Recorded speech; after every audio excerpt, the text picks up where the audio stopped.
All right, let's just jump right into it. If you spend enough time digging through the endless digital crates of music streaming platforms, you know that every once in a while you stumble across something that, well, it feels less like a standard artist profile and way more like a cryptographic puzzle. So in this explainer, we're unpacking exactly that. We're looking at the deeply enigmatic, densely encrypted digital ecosystem of the artist known as Brevin, or Saint Brevin. We're going to map out this massive mystery using the actual artifacts he left behind, his documents, track lists, and digital art. It's totally baffling, but man, is it fascinating. Okay, get this. We really have to start with the impossible math of this guy's profile. There was just this staggering flood of album releases and individual tracks, all marked for the year 2025, by the way, pulling in thousands of plays on specific songs. But here's the kicker. It's all tied to exactly 101 monthly listeners. Literally 101. In a streaming landscape that's entirely built on algorithmic reach and optimization, this makes zero sense, right? It totally contradicts everything we know. It really forces us to ask, what exactly happens when an artist completely rejects commercial visibility and instead just turns their digital space into this huge esoteric net art project? To understand that, we kind of have to step inside what analysts are calling his digital haunted cathedral. Because Saint Brevin isn't just making music here, he's developed this incredibly unique method of blending esoteric literature, his own digital paintings, and sound into one massive, highly structured project. By flooding his profile with complex characters, paintings, and archaic symbols, he's actively, intentionally, sabotaging his own commercial viability. Why? To achieve what we call metadata sovereignty. Basically, he's fully reclaiming his digital footprint for pure, uncompromising spiritual expression. So let's dive into this. If we frame this whole explainer as an alchemical journey, the core narrative really starts to click into place. From Saint Brevin's perspective, this entire process begins with profound personal trauma and loss. We're talking about experiences that literally shatter normal human speech and conventional expression. That extreme trauma is exactly what necessitates his radical spiritual reconstruction. You can see it. He moves from this deep human grief into the alchemy of dissolution, then into intense musical invocation, structuring this incredible progression from profound loss to a totally synthesized spiritual awakening. And you really see this alchemical journey manifest in a striking thematic duality. On the one hand, you have what the artist himself calls Gothic grief. These are heavy, dark, intense religious motifs, albums named Savior, or tracks that invoke extreme guilt and suffering.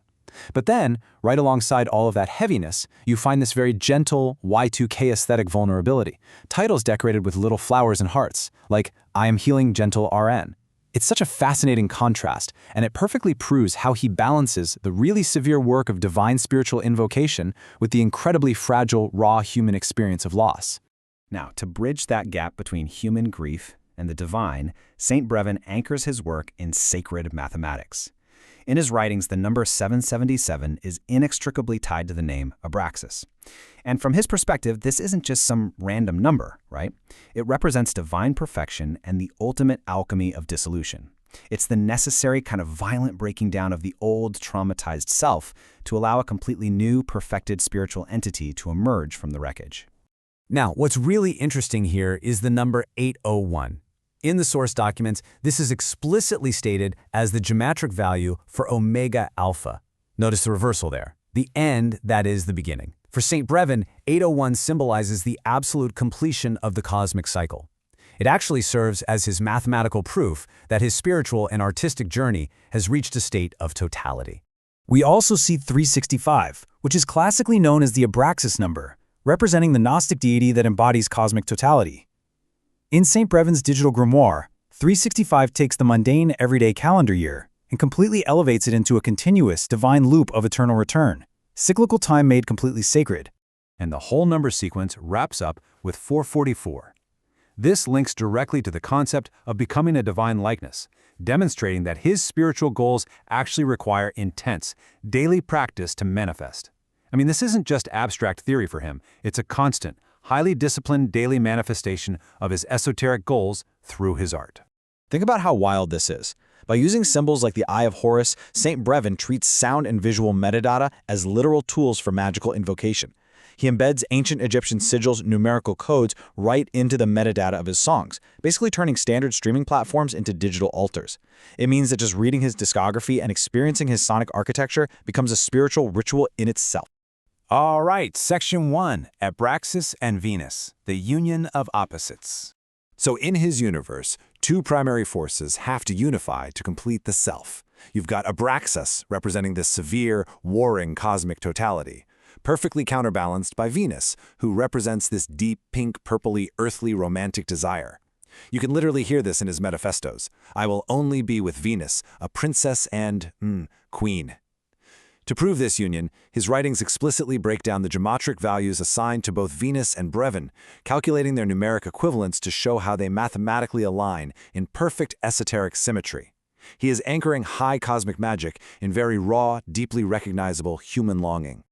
To serve this grand vision, he fundamentally rewrites tradition. He takes traditional Christian prayers like the Hail Mary and the Apostles' Creed and transforms them into what he calls the Creed of the Left.